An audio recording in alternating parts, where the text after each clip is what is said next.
ఇంకా దాన్ని లోతుగా విశ్లేషించేది ఉన్నది. కానీ ఇంతమంది విద్యార్థులు వాళ్ళ తల్లిదండ్రులు నీ వేదిక మీద నేను పంచుకోవాలని అనుకుంటున్నా. ఈ మధ్యకాలంలో మన తెలంగాణ రాష్ట్రంలో చాలా వరకు రెసిడెన్షియల్ స్కూల్స్ వచ్చినాయి. రెసిడెన్షియల్ స్కూల్స్ ఒక రకంగా విద్యను పెంచడానికి పనికొచ్చినా ఈ రెసిడెన్షియల్ స్కూల్స్ పిల్లల్ని చిన్న వయసులోనే పాఠశాల ఈ రెసిడెన్షియల్ స్కూల్స్ చేర్చడం ద్వారా తల్లిదండ్రుల మధ్యలో ఉన్న కుటుంబ సంబంధాలు బలహీనపడుతున్నాయని చెప్పి ఒక స్టడీ రిపోర్ట్ వచ్చింది. అమ్మ ఒడినే ప్రథమ పాఠశాల.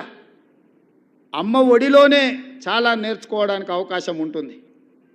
రెసిడెన్షియల్ స్కూల్స్ వల్ల వాళ్ళ పేదరికం వల్ల అమ్మ ఒడిలో ఉండి సొంత గ్రామంలో ప్రభుత్వ పాఠశాలలో చదువుకోవాల్సిన విద్యార్థులు రెసిడెన్షియల్ స్కూల్స్లో జాయిన్ అయ్యి దూరానికి వెళ్ళినప్పుడు కుటుంబ సంబంధాలు కుటుంబ బాంధవ్యాలు బలహీనపడుతున్నాయని ఒక స్టడీ రిపోర్ట్ వచ్చింది.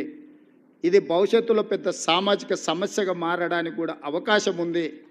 కాబట్టి ఇక్కడ ప్రభుత్వం ఖచ్చితంగా రెసిడెన్షియల్ స్కూల్స్ని ఒక ప్రక్కన ప్రోత్సహిస్తూనే గ్రామాలలో ఉండే పాఠశాలల పట్ల నిర్లక్ష్యం వహించొద్దు.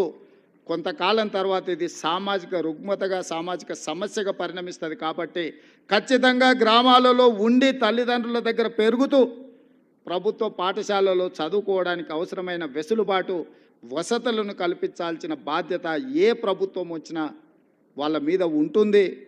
మా ప్రభుత్వం తప్పకుండా బాధ్యత నెరవేరుస్తుంది అని చెప్పి మీ ముందు నేను చెప్పదలుచుకున్నాను.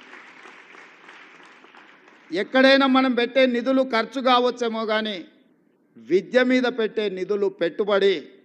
ఇవాళ విద్య మీద ప్రభుత్వ పాఠశాలలో చదువుకున్న ఐఐటీలు చదువుకున్న వాళ్ళు ఐటీ నిపుణులు దేశ విదేశాలలో రాణించి వాళ్ళు లక్షల కోట్ల రూపాయలు సంపాదించి ఆ సంపదను మళ్ళీ మన ప్రాంతాలకు మన గ్రామాలకు పంపుతున్నారు అని అంటే మనం పెట్టిన పెట్టుబడి లాభాలతో తిరిగి వస్తుంది. విద్య మీద పెట్టే పెట్టుబడి.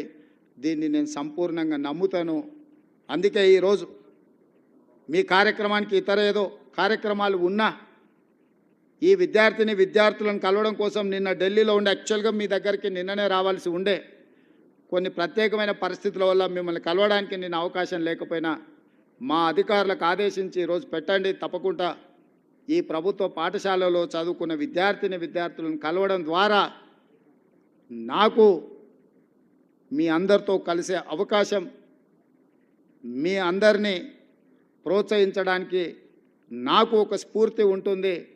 అదేవిధంగా మా ప్రభుత్వం చేపడుతున్న చర్యల్ని కూడా మీ ద్వారా ప్రజలకు వివరించాలన్న ఆలోచన నాకు ఉండే.